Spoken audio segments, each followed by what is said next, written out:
Hi, hello, dear students. Welcome back to another video of our YouTube channel.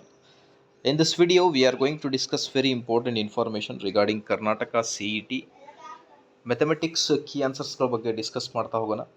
ಇದಕ್ಕಿಂತ ಮುಂಚೆ biology key ಆನ್ಸರ್ಸ್ಗಳನ್ನು ತಮ್ಮೊಂದಿಗೆ ನಾನು share ಮಾಡಿದೆ. So ಈಗ ಮ್ಯಾಥಮೆಟಿಕ್ಸ್ ಕೀ ಆನ್ಸರ್ಸ್ಗಳನ್ನು ಡಿಸ್ಕಸ್ ಮಾಡ್ತಾ ಹೋಗೋಣ. ಅದಕ್ಕಿಂತ ಮುಂಚೆ ಯಾರೆಲ್ಲ ನಮ್ಮ ಯೂಟ್ಯೂಬ್ ಚಾನಲನ್ನು ಫಸ್ಟ್ ಟೈಮ್ ವಾಚ್ ಮಾಡ್ತಾ ಇದ್ದೀರಾ, please like, share and subscribe to my channel and turn on the bell icon for all the latest update. ನಾಳೆ ಬರುವ ಫಿಸಿಕ್ಸ್ ಮತ್ತು ಕೆಮಿಸ್ಟ್ರಿ ಕೀ ಆನ್ಸರ್ಸ್ಗಳನ್ನು ಕೂಡ ತಮ್ಮೊಂದಿಗೆ ಶೇರ್ ಮಾಡ್ತೇನೆ. ಅದರ ಜೊತೆಗೆ ಇಂಜಿನಿಯರಿಂಗ್ ಮಾರ್ಕ್ಸ್ ವರ್ಸಸ್ ಕಾಲೇಜ್, ಯಾವ ಕಾಲೇಜ್ ಅಲಾಟ್ ಆಗ್ಬೋದು ಅನ್ನೋದ್ರ ಬಗ್ಗೆ ಕಂಪ್ಲೀಟ್ ಡೀಟೇಲ್ಗಳನ್ನು ಕೂಡ ತಮ್ಮೊಂದಿಗೆ ಶೇರ್ ಮಾಡ್ತಾ ಹೋಗ್ತೀನಿ. Till then please like, share and subscribe. So question paper version ABCD ಇರುತ್ತೆ. ಸೊ ಕ್ವಶನನ್ನು ನೀವು ಡೀಟೇಲ್ ಆಗಿ ನೋಡಿರಿ, ಯಾವ ವರ್ಷನಲ್ಲಿ ಈ ಒಂದು ಕ್ವಶನ್ ಇರುತ್ತೆ ಅನ್ನೋದ್ರ ಬಗ್ಗೆ ನಿಮಗೆ ಗೊತ್ತಿರುತ್ತೆ ನಿಮ್ಮ ಕ್ವಶನ್ ಪೇಪರ್ನಲ್ಲಿ.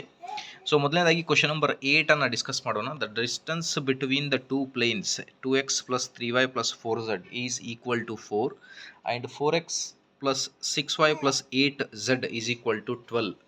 ಇದರ ಸರಿಯಾದ ಉತ್ತರ ಆಗುತ್ತೆ ಆಪ್ಷನ್ ಸಿ, 2/√29 ಯೂನಿಟ್ಸ್ ಅನ್ನೋದ್ರ.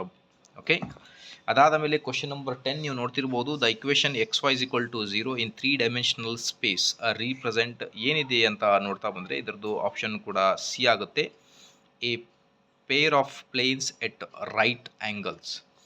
ಸೊ ಇದು ಒಂದು ಡೆಮೋ ವಿಡಿಯೋ ಇರುತ್ತೆ. ಮುಂದಿನ ವಿಡಿಯೋದಲ್ಲಿ ಕಂಪ್ಲೀಟ್ ಕ್ವಶನ್ಸನ್ನು ಡಿಸ್ಕಸ್ ಮಾಡ್ತಾ ಹೋಗೋಣ ವಿತ್ ಕ್ಯಾಲ್ಕುಲೇಷನ್. ಸೊ ಹಾಗಾಗಿ like, share and subscribe. Thank you.